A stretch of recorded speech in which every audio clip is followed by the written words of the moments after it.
From In the Studio Productions, you're listening to Rhonda She. I'm your host, Rhonda Lynn. Let's talk about criminal minds and the real life stories that inspired your favorite episodes. How much of it is fiction? How much of it is real? What happened in real life?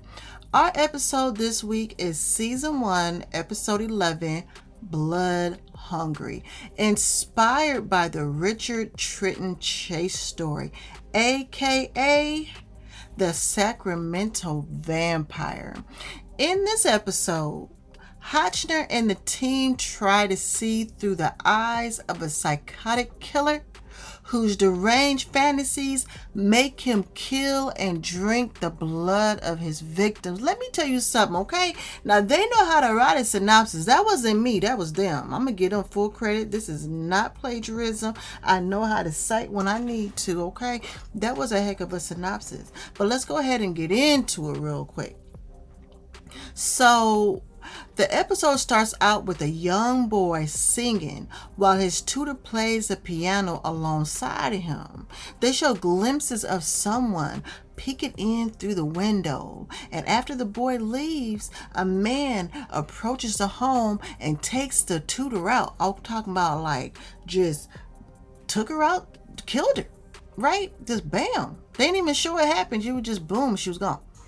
So in the next scene, they show the BAU is reviewing the case, because you already know, like, they can't go investigate the case unless they've been invited in by the local police department. So obviously, when this happened, it's a small town. I think they out in like Tennessee or something like that, even though the original case, the real case happened in Sacramento, California, but this is like down south. And so it's like, you know, it's one of them areas where they not really used to a lot of crime and murder and stuff like that. So they immediately call for the FBI, the BAU to come on down and give us some help, right? Help us out here. So in the next scene, the BAU is reviewing the case. And of course, my boy Reed notices a signature. Let me tell y'all something real quick, okay? Reed is my favorite character. That's my all-time favorite. He's my favorite character. Now, people always be assuming like my favorite character is going to be Derek Morgan, because Derek Morgan is the tough, black, fine dude, okay? But he's not my favorite, okay?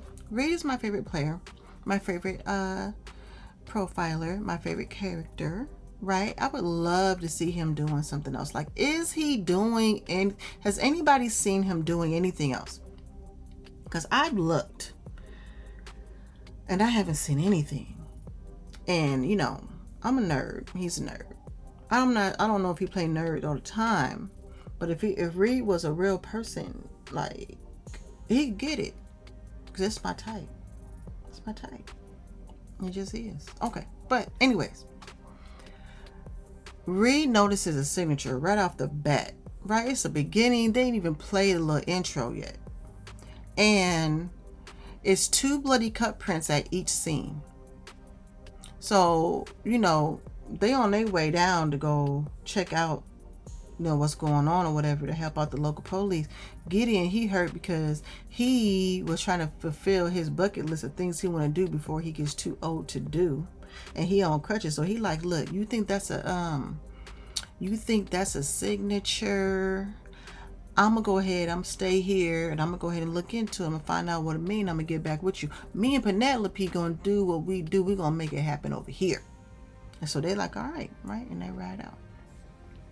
Now, when they get there, the local police department, the sheriff, they have an idea about who they think it might be, right? They think it might be this local crackhead because there was some stuff missing. You could tell somebody had ransacked the house or whatever and went through it or whatever. So they're like, you know, it's a crackhead that lived not too far, and he really lived like in between this victim and the other victim that had died or whatever. He lived like right smack in the middle. He be making his own drug stuff, so we think it's him, you know. So they went and picked him up.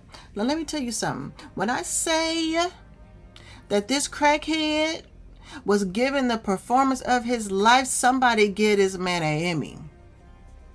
because he played that crackhead role. He was shaking and shivering. He was all up in the cell with that blanket wrapped all over his head. His eyes, his butt. He was feeling it. He might have been a crackhead in a previous life. I don't know. But he was able to reach somewhere and pull that character out and make it happen. And he played it. He did that. Got to give him his props. I don't know who he is, but I have to give him his props for that, okay? Now, initially, the addition of this crackhead being thought of as a second unsub, because the profiles didn't match. There was like, okay, you could tell there was two people in here, because whoever was in here robbing the place, going through the place, stealing stuff, they didn't take her jewelry, they didn't take nothing off of her. Her wallet's still on her, everything. It's almost like he didn't want to have nothing to do with it. He didn't want to get close to her. Meanwhile, you got somebody that was very okay with intimately being close to her, so much so that they didn't cut her open and they didn't drink her blood, right?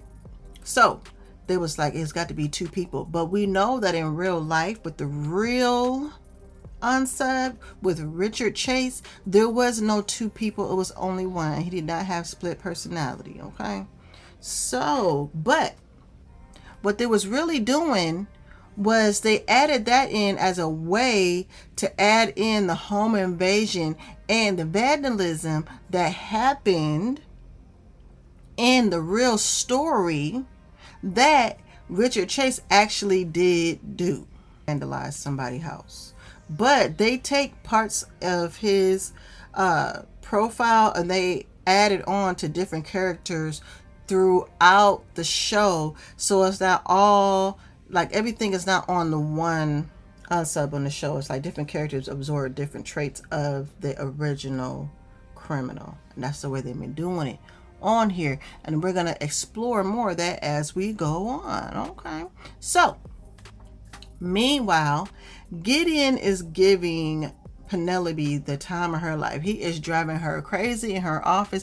He has taken over her space. We know how she feel about her office and her space. She's very particular about where everything is. She might be a little kooky sometimes, but she know where everything is at and it's kept in a very organized fashion, okay?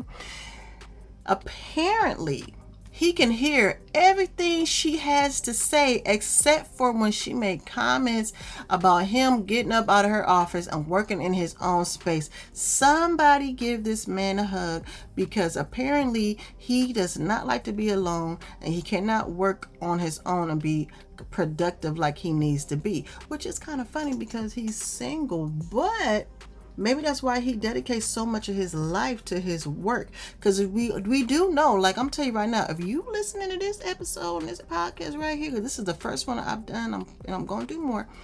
We know, like, in the future, the reason why Gideon left, because, like, for the longest time, I cannot figure out, like, they always talked about him as if he was, like, had passed away or something like that.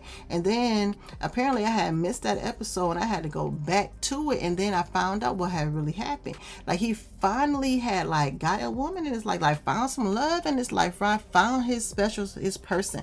And old unsub had came back and killed her. And he was like, you know what? This is enough. I can't do this. This is ruining my personal life. Like, y'all done already took enough from me.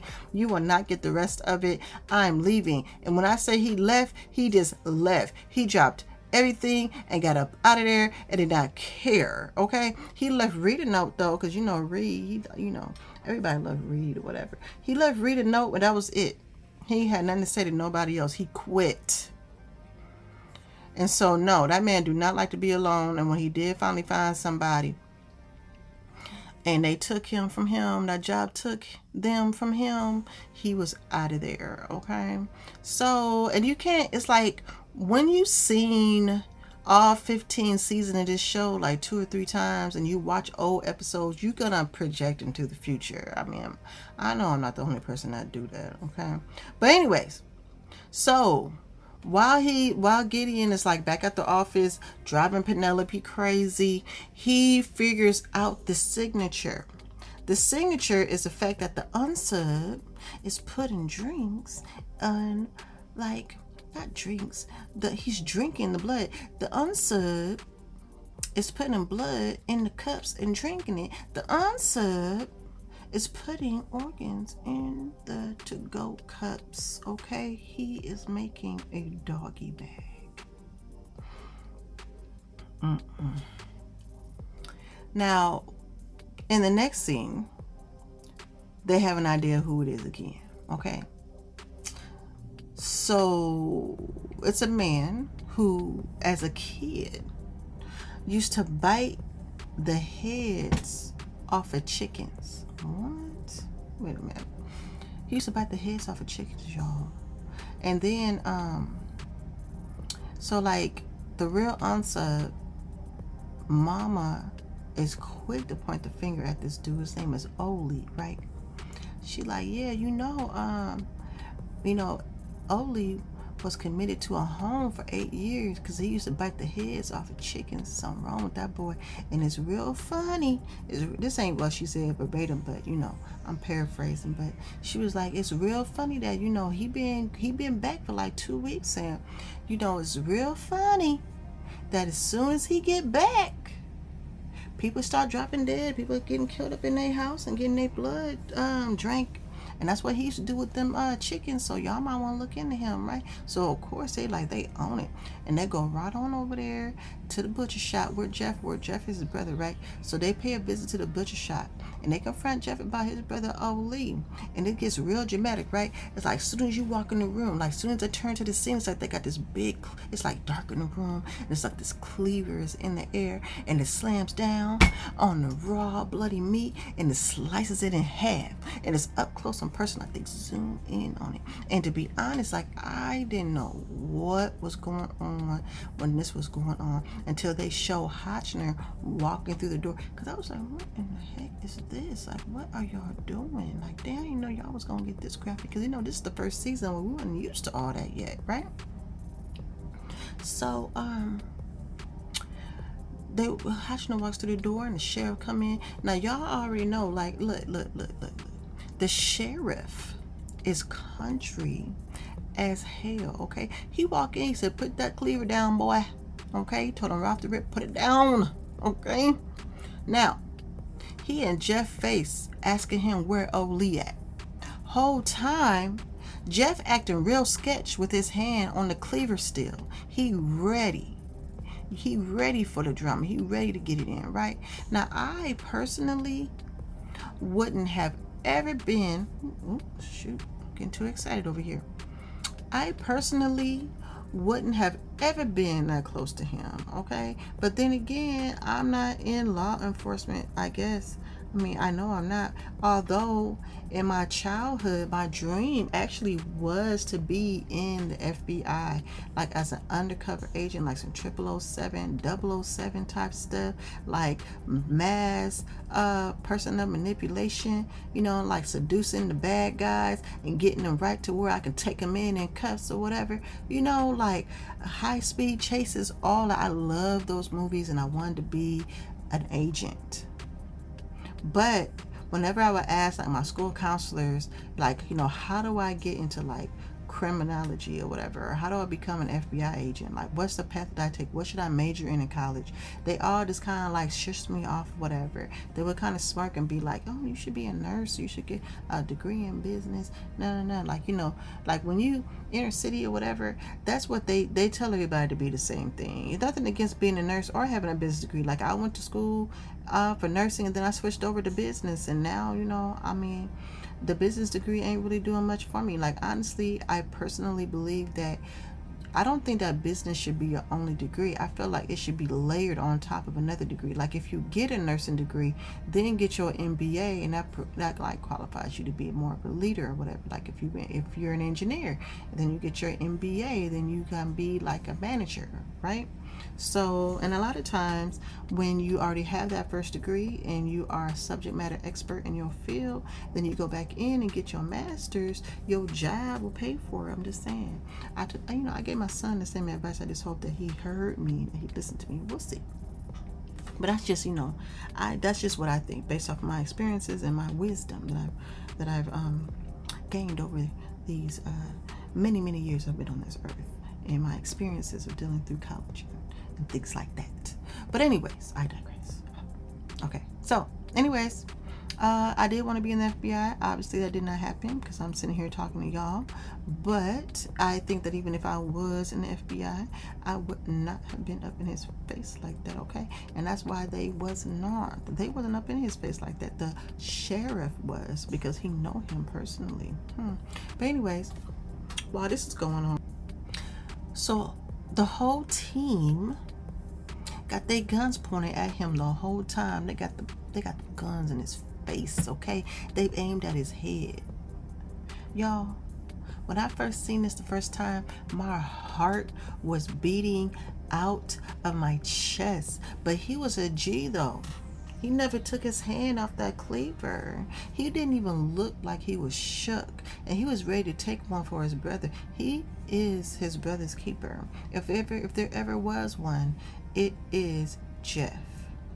Now, of course, y'all already know Derek Morgan takes the initiative to go into a dark, unknown back room freezer looking for a serial killer full of hanging raw meat. A person who likes the taste of raw meat, of blood. You're looking for him in an unnecessary place. You looking for him on his home turf. You are brave, Derek Morgan, okay? You are the tough, brave black guy. Throughout the 15 seasons, it's always you, okay? Because he's the only one that did it. Like, old girl came in behind him after he went in there like, I got your back, you know, I'm gonna cover you. But nobody took the initiative, not even Hotchner. Nobody took the initiative to just go in there like, did you hear something? I'm going in. None of that, okay? All of this is going on, and it wasn't even him.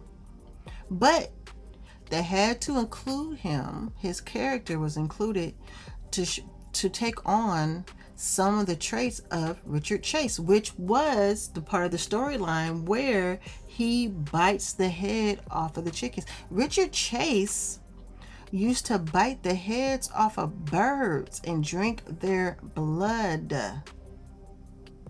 So they had to include Olly because that was just something that was just too interesting to leave out. And they had to figure out how to add it in there, okay? The difference is Olly is still on his meds and he's doing good. Richard Chase, when he got out of his mental hospital, he was not on his meds for very long. Olly was in the mental hospital for 8 years.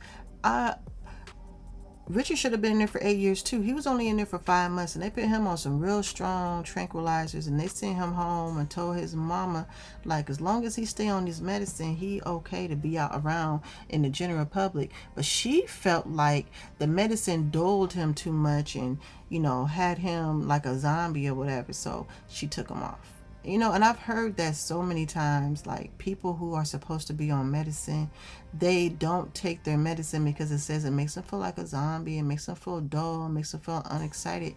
But you know what? You're on that medicine for a reason. And if it's been subscribed to you, something that strong, you need it, okay? Now, don't get me wrong. I believe in herbs, and I believe in herbalism, and I do believe that there are certain ailments that we have that we can heal with herbs and raw fruits and vegetables and things like that from the earth. But when it comes to a psychotic, when you have been diagnosed as schizophrenic, then you should take the medicine that they're giving you, because you didn't just walk in the office one day with a headache and they prescribed it to you. You had to go through some testing for them to make the determination that you need to be evened out.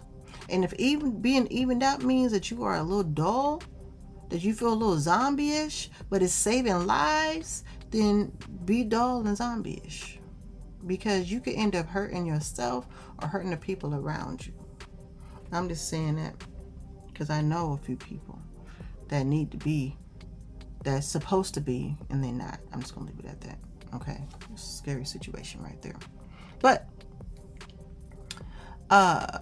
where am I at? Where am I at? Okay. So Olly is still on his meds. He doing good. And he like, it's not me. He pulled his hair out like my hair falling out because I'm on this medicine. You could test my DNA. It ain't me. I've been here the whole time. Right? So, girl took his hair too. She was like, all right, I'm going to test it. So then they left up out of there. Now, meanwhile, while all that's going on, we back at the house. We back to the little boy. The little boy is singing for his grandmother. His family looking at him like, ooh, this boy talented. He is going to get us out the hood, okay? He like, Grandma, I just want to watch TV. She like, now with a voice like that, sing, boy, sing. Okay? So, the whole time while this is going on, she got this poor baby singing in the living room for her. Talk about he all the entertainment she need. The real killer, the real serial killer is watching them through the window, okay? And as soon as Granny take the cookies out the oven, the killer takes her out the game. The game of life, okay? He takes her out. Game over. And he kidnaps the boy. Richard kidnapped the boy too. Richard Chase kidnapped the boy in real life. That's where that came from, okay? And the unsub steals Granny's car. Y'all, Richard Chase stole the lady's car after when he stole her son. He killed her, gutted her, drank her, and stole her kid and her car. He did all that to her.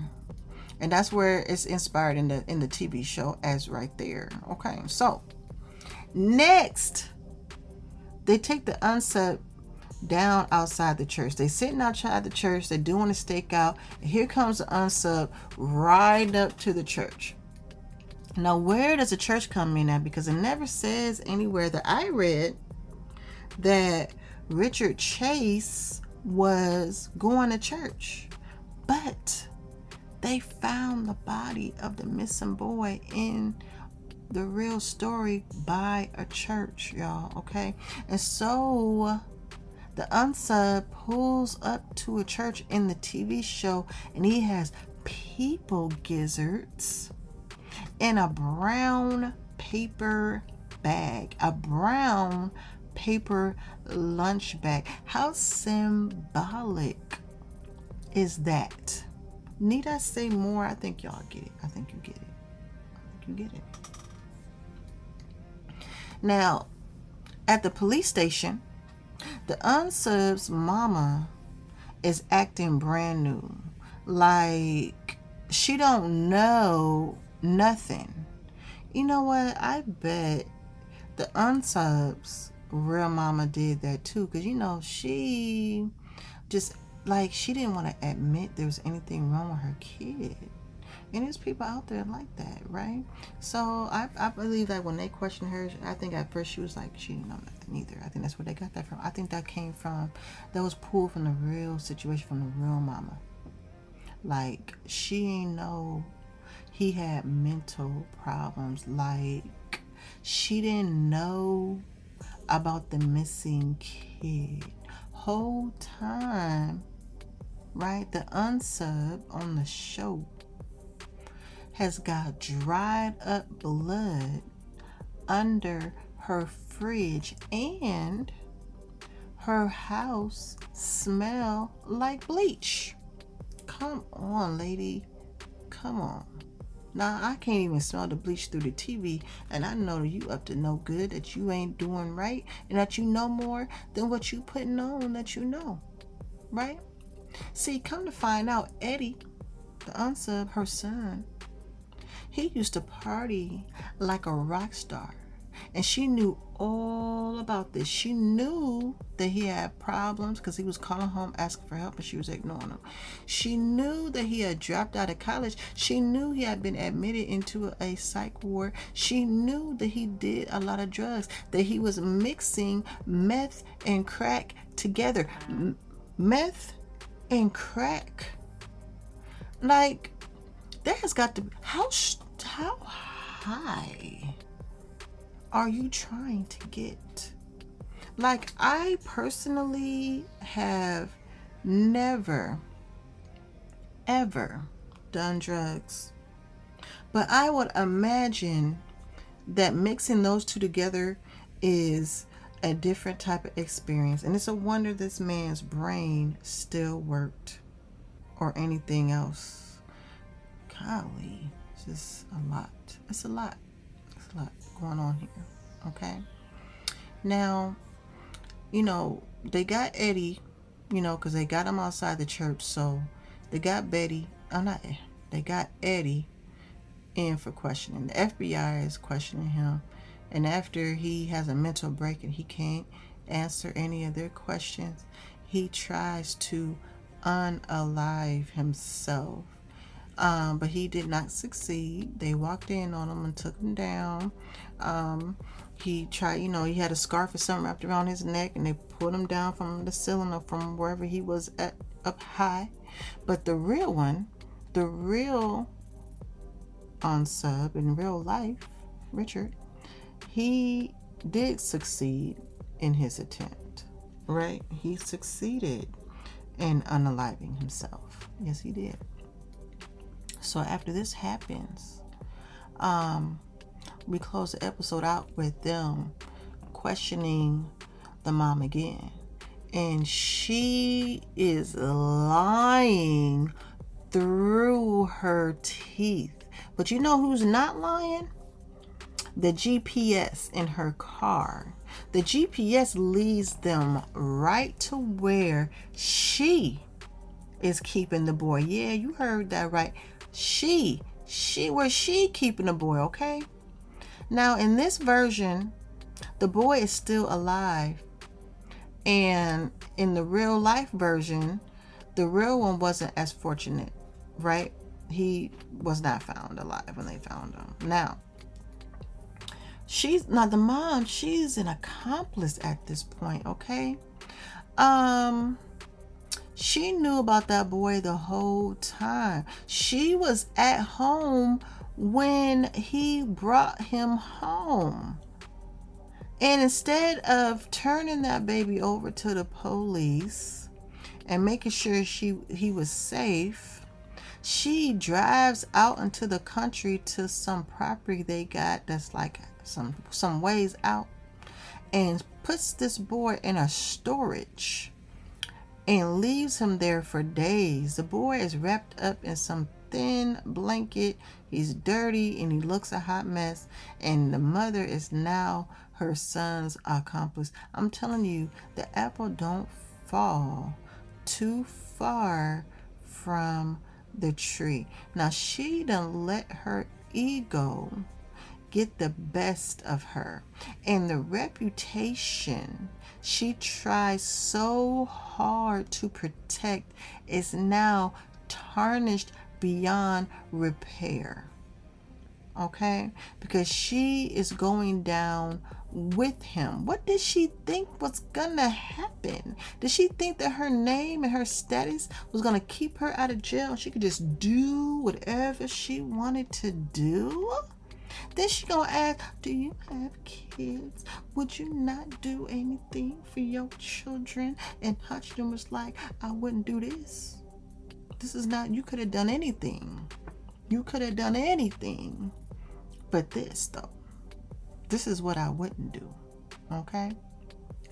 Now, I love how in the earlier episodes, they spent more time delivering the profile.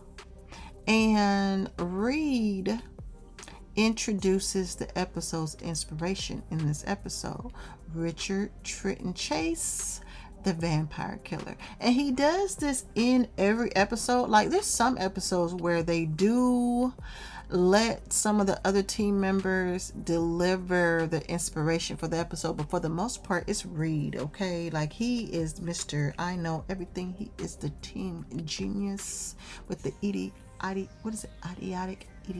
memory. Boy, don't forget nothing. Okay, so you already know he's quick to say it, and if somebody else says it first, he be giving them like that look, like, don't be trying to out. I ain't never been so outsmarted in my life. I will not be outsmarted again. You will not out genius me. That's how he be looking at him. But anyways, when Ree introduces Richard Chase into the episode, he says Richard Chase drank his victim's blood because he believed aliens invaded his body and were slowly drinking his blood. Y'all can't make this stuff up. In order to say something like that, in order to believe something like that, you have got to believe it, okay? Because that is extreme. It's extreme. They were inside of you drinking your blood. How'd they get in there? So Hotchner comes in. He says he believed that if he didn't get the blood he needed, he would die. Now let's dig into this, okay? Let's dig into it. Who is Richard Trenton Chase, and what did he do? Well, he is known as the Vampire of Sacramento. In January of 1978, over the course of 1 month, he slaughtered 6 people. 2 of them were children, and he attempted to kill 2 other people whom he was unsuccessful at.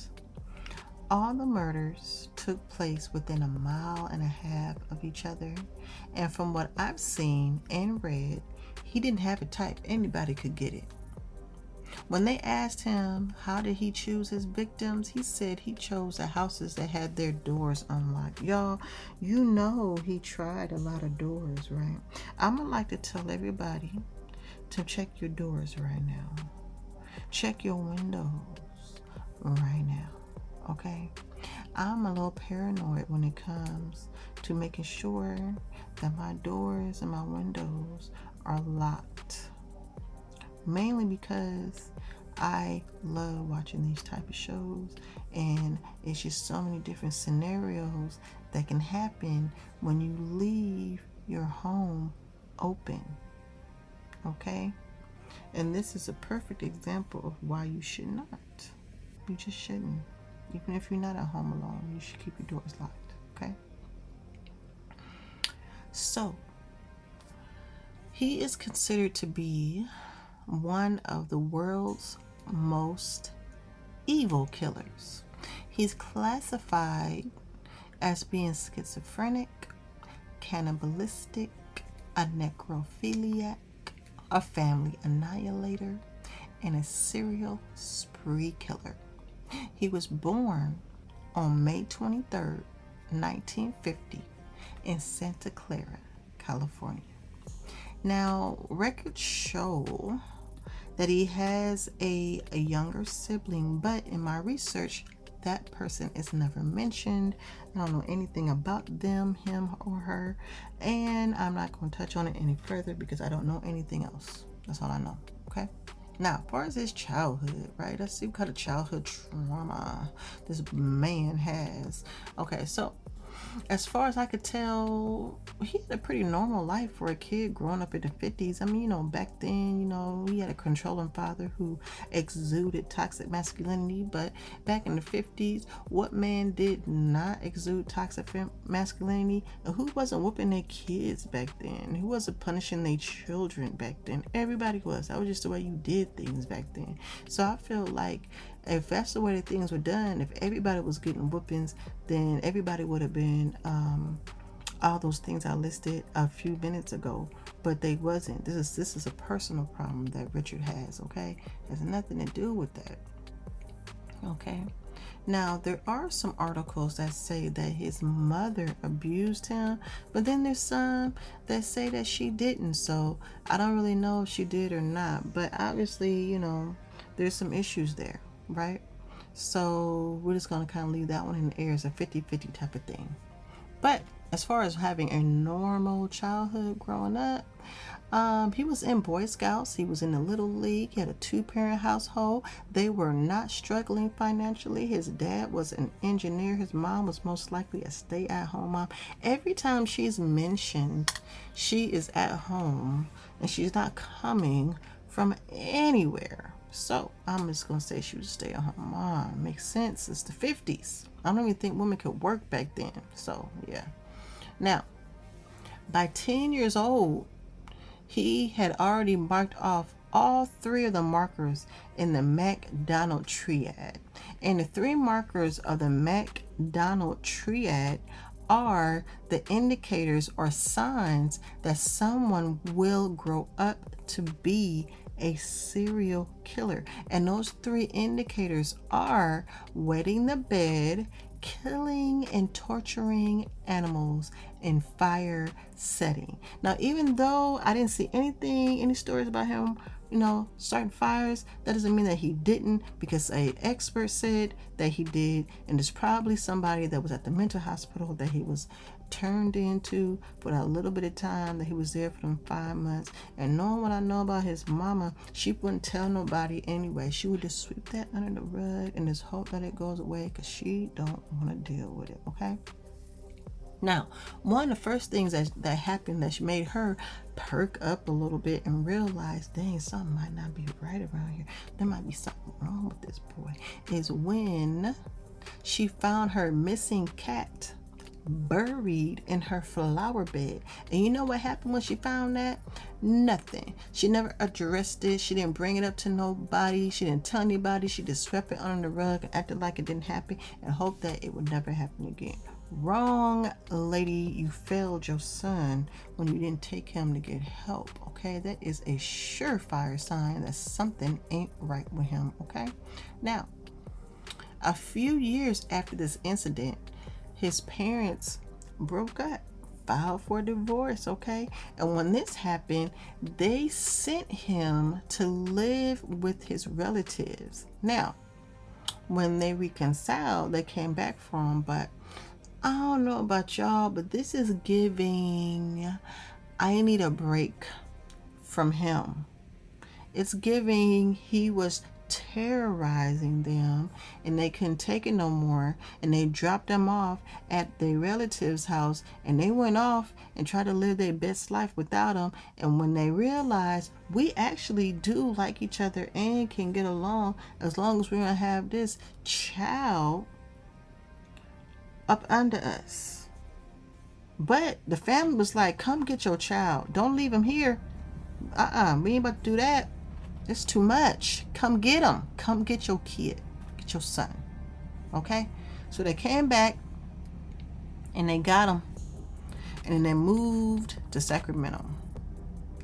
Nonetheless, to me, this screams childhood trauma. They left him. They dropped him off and they left him, and they got back together without him. Okay? So this gives neglect. This is giving unworthiness. This is giving he needs a therapist. Now, what I want to know is, what happened when he was staying with his relatives? How was they treating him? Was they being nice to him? Was they whooping him? Was they being mean? Was they feeding him? Was they going in on him? Was they treating him different? How was they treating him out there?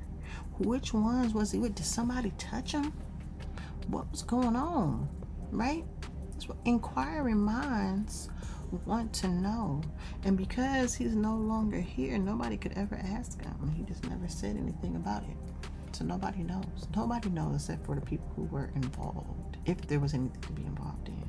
I'm just saying allegedly. It just seems like something happened, right? Because, like, once he went back home for like 2 years, when they lived in Sacramento, things were all good. He was on his best behavior. And then his hormones started kicking in, and things went left. This is a kid that's like, he's an attractive kid. He's about 15. He's in high school. He's attractive. He has a lot of friends. He's popular. He plays sports. The girls are all on him. But he had one problem. He was experiencing ED, erectile dysfunction. he couldn't get it up. He's 15, 16 years old, young man, hormones raging, can't even do nothing about it, right? And who knows how them girls, oh my God, they've been talking about him. Everybody talking about him at school now, talking about it don't work, he think he's so much, girl, don't talk to him, right? And so now he at school, he ain't even the man no more, right? People looking at him with the side eye like, girl, you hear? It don't work, girl, don't do it. So he feeling insecure about his body, and he internalizing his feelings, right? So his parents take him to the doctor to find out, like, oh, what's going on? Why it's not working, you know? And he was diagnosed with being impotent, and it just all went downhill from there. He got hooked on drugs, and he just began to spiral. He dropped out of school. He couldn't hold a job. Like, his life just was out of control, okay? And then he became like a hypochondriac. He believed, right? Like, he began to think that all this was happening because his organs was failing him. And so they took him back to the doctor, and they gave him like a full workup, like a full exam. And the doctor was like, he's in perfect health, ain't nothing wrong with him. So as he's going into adulthood, he's diagnosed with paranoid schizophrenia at the young age of 23 years old. That is so young, but he been having issues for a long time. He been schizophrenic. You know, it's just kind of hard to diagnose that in children, especially in the 50s. I think they have a better time at doing it now, but back in the 1950s, you know, they weren't as advanced as we are now. So at 23, oh goodness, at 23, they're like, yeah, he paranoid schizophrenic. So it was around this time that he had became obsessed with drinking blood, okay? And he was convinced that he had a weak heart and that the blood would restore his health. And he was also convinced that he didn't have enough blood to get an erection, and that he needed more blood to achieve one, because in his health classes they had, you know, they got the illustrations and everything, and they had taught him that, you know, when you get an erection, or maybe when he went to the doctor and he was like diagnosed with impotence or whatever, and they was like telling him how it's supposed to work, and it's like when you get, you know, when you become erect, like the blood flow increases to that region of your body, and then that's how it, you know, that's how it does what it needs to do. And apparently, because he was unable to achieve an erection, he didn't have the proper blood flow to that area of his body, so he believed that he needed to go and get blood to achieve one. And he started out with rabbits, y'all, bunny rabbits, okay, the Easter bunny, okay. Now apparently this guy was not afraid of rabies or any other wild animal disease, because he did do some weird things. He was not only drinking the blood, but he was also injecting himself with it, okay? And he eventually developed a blood infection, which only makes sense. It was only a matter of time before he developed a blood infection from drinking rabbit blood and injecting himself with it into his vein. Where did you get a needle? See, that's some drugs. That's some drugs. That's how he got the needle. Oh, he had access, okay? So when this happened, he was admitted into a mental ward. And while he was there, he told the staff that aliens were stealing his blood, and that's why he had to drink the animal blood, so that he could have, like, replenish his blood so he wouldn't die. So after a while, the staff and the patients at this medical ward, at this mental ward, right, started calling him Dracula.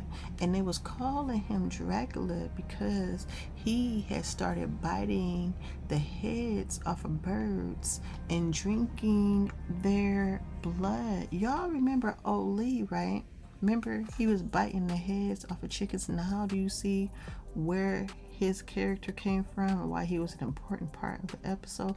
Because they needed somebody for that. Like, you can't leave that out of the story. That's too much to leave out. That's a big part of who he is and how he got started. So while he was in this mental ward, they put him on tranquilizers to curb his appetite. And they said it was like some really strong tranquilizers, right? And I want y'all to remember that for later when the tranquilizers come back good. They had put him on some really strong tranquilizers to curb his appetite.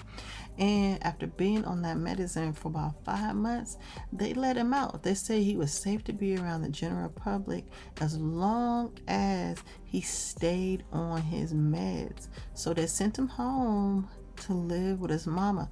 But his mom started weaning him off the meds because she said that it made him dull and numb, and she didn't like that. Right? So she started weaning him off. So well, you know what happens when you wean him off? He's no longer on his meds and he's back to his old self. And what happened when he back to his old self? Well, let me tell you about an incident that happened. So she at home, right? She look out the window one day and there he is. She got a new cat now. Okay? There he is, standing in the yard, holding up her cat. And he done smeared blood all over his face and his neck. Why? Because she failed him. Because she took him off his meds because he wasn't fun anymore, apparently. So after this, she just was like, forget this. And she got him an apartment and put him in it. Why? I don't understand. Like, why didn't she send him back to the hospital? Why just put him out there around folks? Right? Oh, you got to get out of here.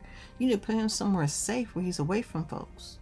So anyways, they say that he initially had roommates, but he was so off-putting that they moved out. Like, it was just too much for them. They said that he was walking around the house naked, talking to himself when they had company.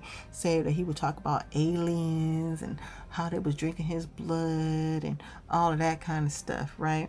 So they got up out of there. So now he's really on his own. Like, he ain't at his mama house no more. The roommates done left or whatever. He on his own. So he get in his car and he drives 145 miles to Pyramid Lake, Nevada with 2 rifles, and he kills a cow. Now, they said the rifles were like a 22 and a 45, but apparently the 22 was more his speed, because from this point forward, every time he killed somebody, he used that same 22 whenever he killed somebody, right? So he killed the cow, he tore him up, and he drank his blood. You know what? This is the thing. So, you know, he already got a blood infection from messing around with them rabbits. And now he decided, oh, go big or go home. So he decided to go for the cow. Now, I remember a story that I seen on some TV show back when I was younger, maybe like 10 or 15 years ago. And it was a story about like some hunters, and they were hunting, and they were hunting bears, and they killed a bear. And so they kill the bear, they skin it, they process it and everything like that. And they decide to barbecue bear meat. And in barbecuing the bear meat, they decide to treat it like it's cow meat. And so they made it like medium well or something. Like, they didn't get it, it wasn't well done. And because they didn't cook it properly, you know, like, the bear has parasites that cows don't have, because the bears is out in the wild and the cows are like on antibiotics and stuff like that. Like, I know that, you know, we like to have like the antibiotic free meat, but honestly, like, if it's gonna get rid of parasites and worms and stuff like that, go ahead, put it in there, you know. But, and I know that's controversial, and If you don't like that, then you don't like it. But I like my food to be safe. I don't really eat meat anyway, to be honest with you. But if I do, I want it to be safe. So anyways, so they had cooked this bear meat medium well, and they tore that meat up. Like they did like a reenactment on the show. And they had ate that meat up, y'all. And then they just kept getting sicker and sicker and sicker. And then they ended up going to the hospital, and they had like parasites, and it was just like infested. Like their whole body was just like infested. Like it was terrible, and it's like a sight that I never forgot. So then I know I'm off subject. I'm gonna go ahead and wrap this up in a second. So then like a few years ago, right? I used to work at like this casino or whatever, and one of the guys that worked there, he was a hunter. And so apparently he had like went on vacation, whatever, and it was hunting season. And while he was out, he and his boys had came back with some bear meat. So he offered me like bear meat jerky. And the only thing I can think about is this episode about the people who had ate that bear meat and ended up with them parasites. And I was just like, nope. You know what? I just watched that movie Nope yesterday too. I need to do a review on that. But anyways, this was one of those nope situations. I was like, nope. And he was like, come on, Brandon, drink it and eat it. It's good. I was no, and he was like pressuring me so hard that I took it and I threw that plate in the garbage. I didn't even want to smell it. Like I didn't throw it in my garbage by my desk. I took that outside and threw it in the garbage outside. Okay, I did not trust it, and I don't know all that wild game and stuff. Look, I'm good. Okay, I am good. I really am. I don't mess with none of that stuff, okay? It's already dangerous enough to eat food as it is, and you got to try to eat organic as much as possible. And I mean, really, like my goal one day is to have a garden and just like grow my own food and just be like vegetarian. I just eat my own stuff. That's the goal, because you don't know what's going on with half of this stuff. I did a report when I was in college about food and the processes that they go through and the lawsuits that people have tried to get for certain things to be put on the label, like milk and eggs and butter and other things like that, and how the companies fight back and they do countersuits because they don't want that stuff on the labels, because people won't buy it if they know what's really in their food. This is a real thing out here. So it's like, if you have the ability to grow your own food, I would suggest that you do. For those of us who don't, try to buy organic. But anyways, okay, let me get back to the story. Okay, so where are we? Okay, yeah.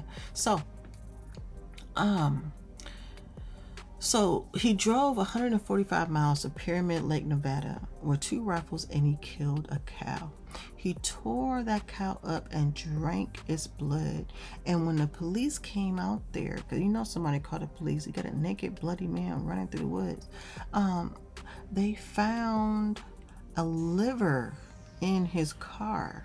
Okay, now when they found him, like I said, they found him completely naked, covered in blood from head to toe, and he was dry heaving near a rock in the woods. And when the police asked him about the blood, like where did it come from? A person? What's going on? He told the police that it was his blood that was all over him and that it was leaking out.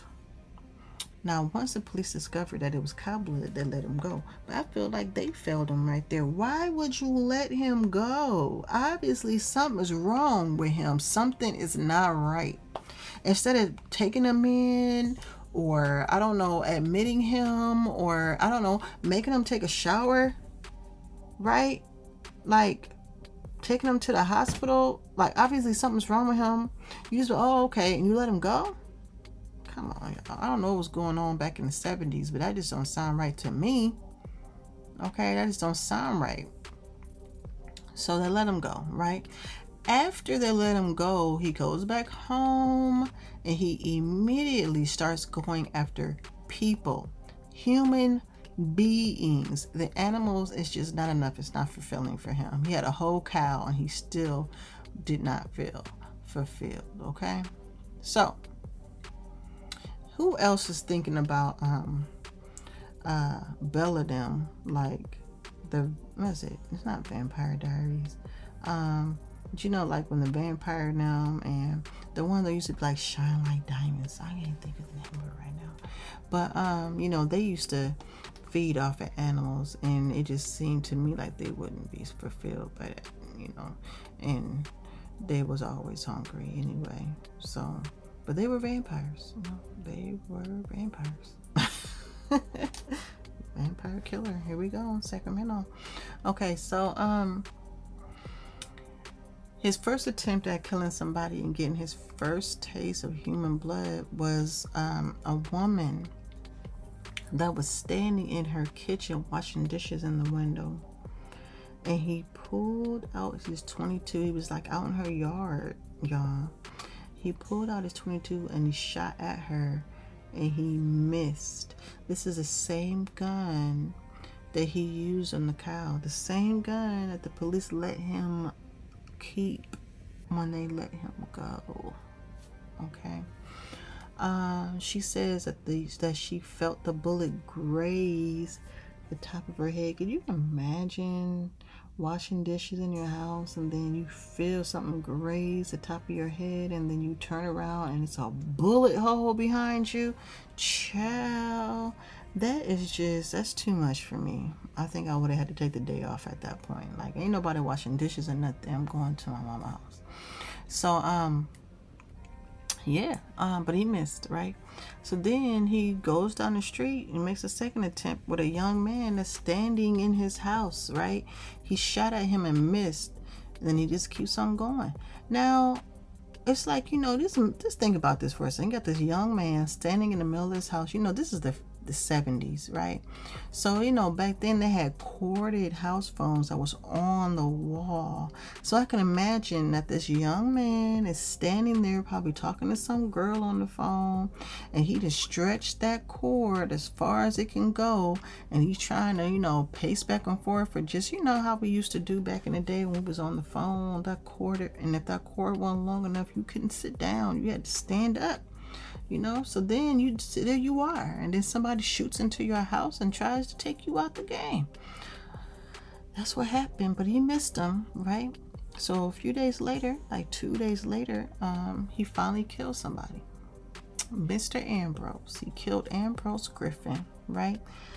Ambrose Griffin was, him and his wife had just got in from going grocery shopping.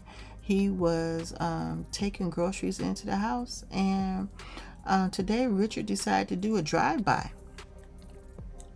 So he drove by and he shot him, but he kept on going. He didn't drink his blood. This was basically like target practice that's going on right now, right? It's the thrill of the kill for him at this point.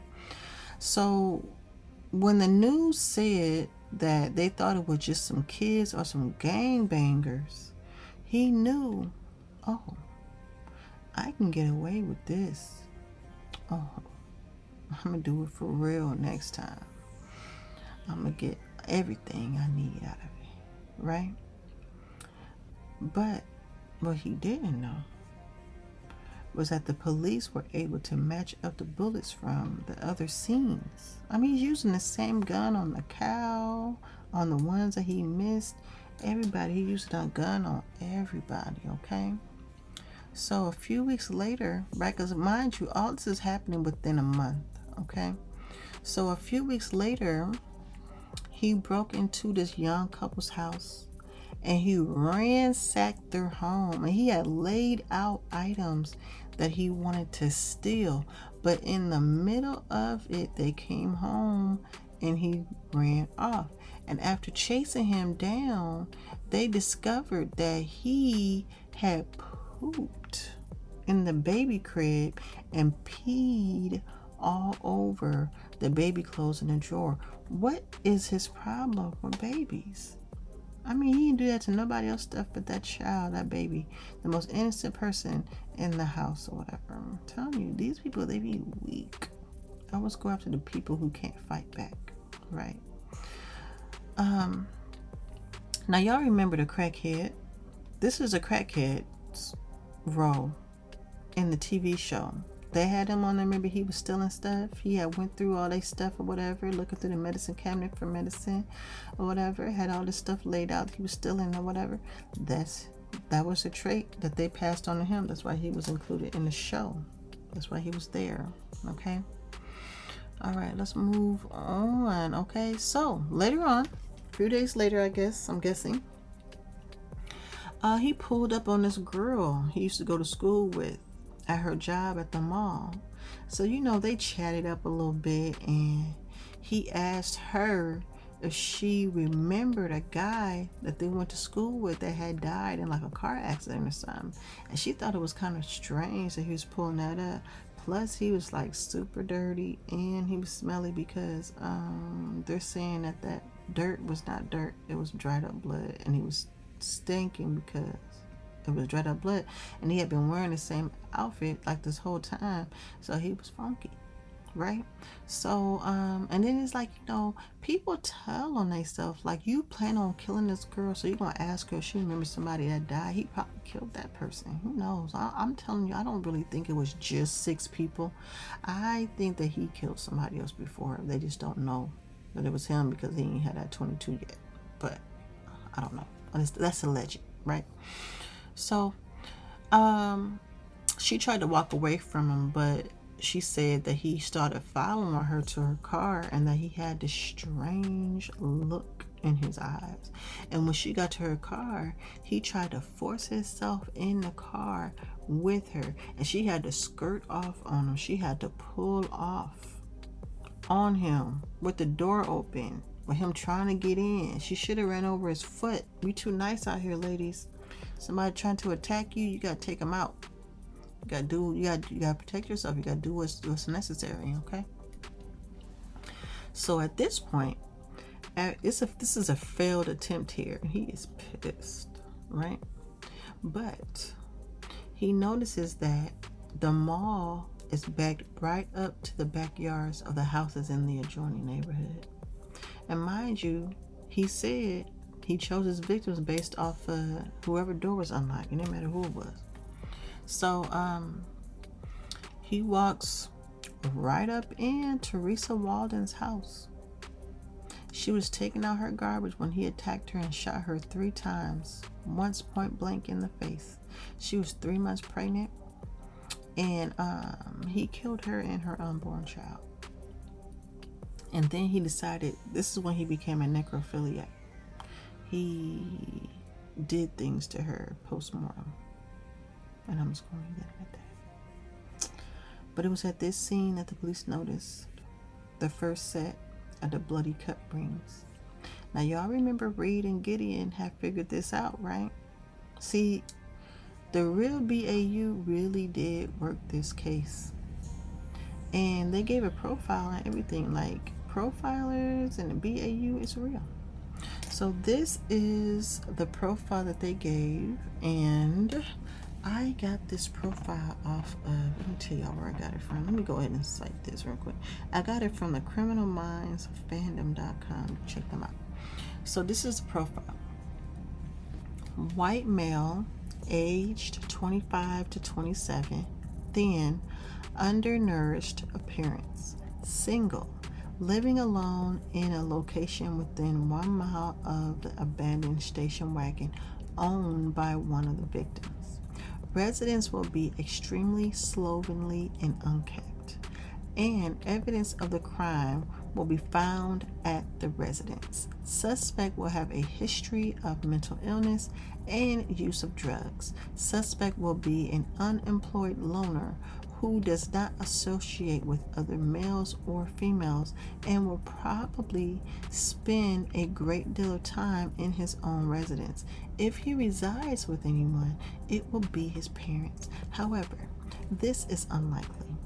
Suspect will have no prior military history, will be a high school or college dropout and probably suffers from one or more forms of paranoid psychosis. If y'all don't tell me that they ain't hit every single last one of those in that TV show episode on episode was it season 1 episode 11, then pigs fly, baby. Because let me tell you something, everybody almost in that episode had every one of those issues from the original profile that was created for this case. Okay, they do their homework. All right, so moving on. This is where the family annihilation comes in. 4 days later, he walks up in Evelyn's house. This is where the 3rd, 4th, 5th, and 6th victims take place. He took out Evelyn, her son, her nephew, and her male friend. When he got to her house, she was at home with her son alone. Her son like 22 months old, a little under 2 years. He shoots the son. The baby was probably crying or something. He shot him like he wasn't even a person. Then he killed, gutted, and drank her blood and necroed her postmortem as well. Now, while he was doing this, the friend and the nephew came home and he killed them both. He didn't do nothing else to them though. He just shot them with the 22. And then he left and he kidnapped the 22-month-old baby and he stole Evelyn's car. The police found the bloody cut rings at this scene too. So y'all see how it's all coming together, right? This is definitely the situation that inspired this episode.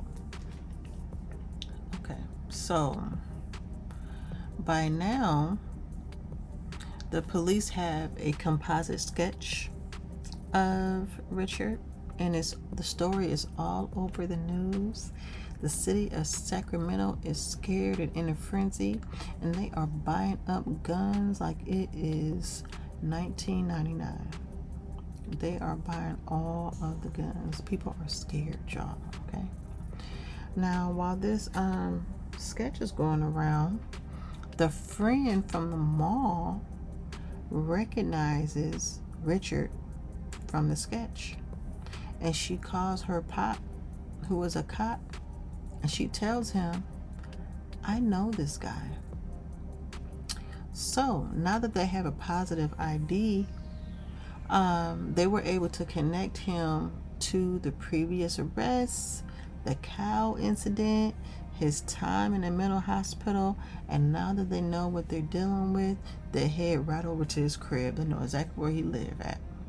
And of course, he's seen him coming, and he runs out trying to run, y'all. And he got a bag or a box or something with all his all his stuff in it, like the cups and all that stuff, and the murder weapon and trophies he done took from people's houses and stuff that he done been up in. All that, he got all that on him or whatever. And they took him down, they tackled him down, they fought him. Like the detective said that he tackled him down and he fought him. That's what he said. But when they looked around the apartment, they didn't see that baby nowhere. Now he had pictures and belongings and everything up in there, but he ain't had that baby up in there. He had a calendar that was marked with the word today written on the dates of the days that he killed people. And they said there were 44 additional days marked on the calendar in this way. So he had planned on doing this 44 more times. There are people that are here and alive today who are the descendants of people who are alive today because he was not able to follow through with those 44 murders. It's the butterfly effect. He had the murder weapon on his hip. He didn't even try to hide them, right? And his house was a hot mess. When I say that the profile was on point, it was, okay? It was just covered in like dried up blood. They said he had organs in different containers around the house, and in the refrigerator it was like rotten meat. He had brain matter on the bed that turned out to match the 22-month-old child that was missing. And there was a blender where they say he had been mixing like the organs and the blood in the blender with like cola, like with pop. It's weird, right? I guess it didn't really taste that good. So how does this end? Well, they arrested him, right? And then once they started interrogating him, he didn't say a word. He would not crack, except for when the cop mentioned the dogs that were found dead and gutted. And then he made a little smart comment like, it's just dogs. Like, but you know what? It's not just dogs. Okay? That's a big deal. But when he went to trial, he admitted to everything. Okay? And his counsel was trying to plead insanity for him, because clearly the man is insane. But it was clear that he knew what he was doing and that it was premeditated. Anybody that wear gloves to the scene knows that they're doing something they're supposed to be doing and they don't want to get caught, right? So yeah. So it only took the jury 5 hours of deliberation to find him guilty on 6 counts of first degree murder, and he was sentenced to death by gas chamber. But before they could carry out their sentence on him, he decided to be in control of himself, and he unalived himself with an overdose of tranquilizers. And they say that the way he got them tranquilizers is that while he was locked up, they had started him back on his medicine. So every time they gave him his medicine, he ain't swallow it. He just held on to it. And then when he got enough of them together, he just took them all. And he took himself out. This happened on December 26, 1980. And he was 30 years old. 2 months later, they found the body of the 22-month-old in a box next to a dumpster near a church. Yeah, they should have never let that boy out of that mental hospital. And even when they did, like, they should have put him right back in there. They should have never let him out. So what are the similarities between Eddie Mays, who's a criminal mind UnSub, and the real life UnSub, Richard Chase? Outside of like the traits that they distributed to the other